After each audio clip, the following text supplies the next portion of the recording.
Итак, друзья, всем привет! Сегодня ролик будет посвящен такой теме, как стук форсунок. Частый комментарий последнее время о том, подскажите, как определить стучащую форсунку и почему она застучала.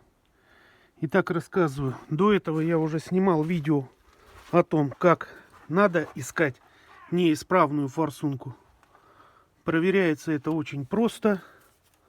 Очень просто. Мы берем, откручиваем на заведенном двигателе в тот момент, когда стучит форсунка или форсунки, мы откручиваем и, соответственно, тем самым исключаем поочередно форсунку из цепи и слушаем. Стук перестал идти, значит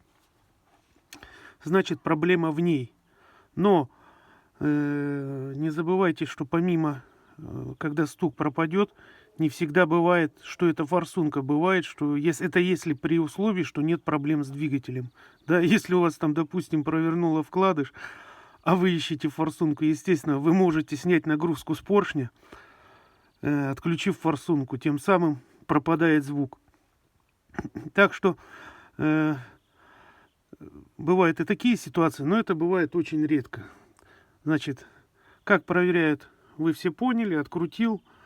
Также можно посмотреть неисправную форсунку. Такое бывает, что вплоть до того, что срывает обратку. То есть вот этот шланг слетает. Что мы делаем? Ну, если слетает, уже понятно.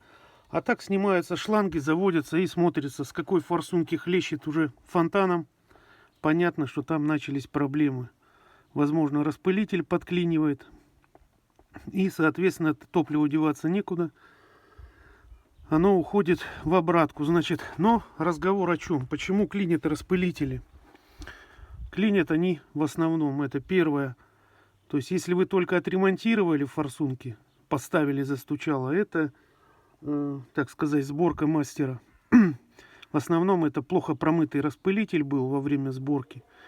Или грязь какая-то попала, или сам он уже был. Бывает некачественный, что он подзаедает даже с нуля. Проверить это легко. Вы когда купили распылители, откройте коробочку, распылители в масле всегда лежат. И возьмите за иглу и попробуйте вверх-вниз ее. Она может и туго ходить, ну потому что в масле. Но сам факт, что она не должна быть какая-то закисшая или там плоскогубцами ее надо вытаскивать. Значит, это первое. Второе, это, соответственно, естественный износ. То есть износилась распылитель, игла, все, начинает подзаедать, бывает ее подкусывает, и, соответственно, начинаются вот эти стуки-перестуки. Также бывает, вот недавно писал комментарий человек, поменял топливную трубку, застучала форсунка. Опять же, это могла быть и грязь в трубке, то есть не продули, поставили. Бывает так, что вот распылители изношены. Вот пока они стоят уже, они работают. То есть топливом заправлены, она все, форсунка работает. Стоит ей хапнуть воздуха, она делается подклин ее и начинается это геморрой. Уже как бы тут ничего не сделать, надо тупо менять распылитель и все. Желательно все вместе махнуть. И нет проблем. Да, кстати, пока видео не закончилось, не забудьте подписаться на мой дзен-канал, потому что мало ли что с ютубом у нас случится. И группа сообщества ВКонтакте есть, тоже можете туда заходить, подписываться, то есть чтобы потом не потеряться. Значит, вот основные причины стучащих форсунок. Если у вас уже начался перестук, или, например, бывает, что на холодную поутру постучит, потом вроде стихло все, и люди так ездят. Если процесс начался вот этих простукиваний, советую сразу начать заняться как минимум проверкой форсунок, поиском и заменой. Потому что оно у вас раз стукнуло, два стукнуло поутру, потом вы куда-то поехали на дачу в пятницу вечером, и она у вас где-то на трассе в пробке там колом встала, загрохотала, и все, стоите. То есть нельзя в эти моменты доводить до критических ситуаций. Также пишут, задают такой вопрос, а как проверить, если стучит только под нагрузкой на оборотах? Это чаще задаваемый вопрос. Я видел Это касается больше, скажем так, дальнобойщики пишут. Значит, тут, ребята, в чем ситуация? Да, форсунки, стучащую форсунку, вот если вы сняли, в стенде даже может и не показать, что там подклинивает распылитель. Бывают такие моменты, стучат форсунки или одна, приносят в сервис, начинаем проверять все рабочие. То есть, допустим, нагревается форсунка на горячую, начинает подклинивать. Да, есть такая фишка. Значит, в этих случаях что смотрится? Во-первых, опять же смотрится, если есть возможность, смотрится по сбросу в обратку, это раз. Если форсунки не стоят там где-то под клапанной крышкой, есть возможность там снять обратку, есть возможность нагреть машину, там разгазовать как-то. Если нет, то схема тут уже никуда не деться, да. Ну, бывает видно по распылителю. Сняли, смотрим все форсунки. То есть та, которая стучит, все равно будет какая-то разница. И вариантов тут всего-то два. Или менять по одному распылителю, да, и перестала стучать, все, как бы нашли ту форсунку. Или менять все скопом. То есть поменяли и забыли. Вообще форсунки сами по себе редко просто так что-то с ними начинается.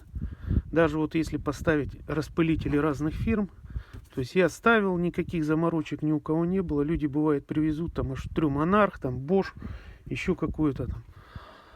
Ставится и ходят форсунки. То есть сейчас уже там все вот это, как говорят, это китайское, это не китайское. Все сейчас оно, в принципе, с одного ящика закладывается и делается на одних и тех же, по большому счету, станках. Там разницы нет. По крайней мере, вот на старых дизелях они ходят, и вечная память.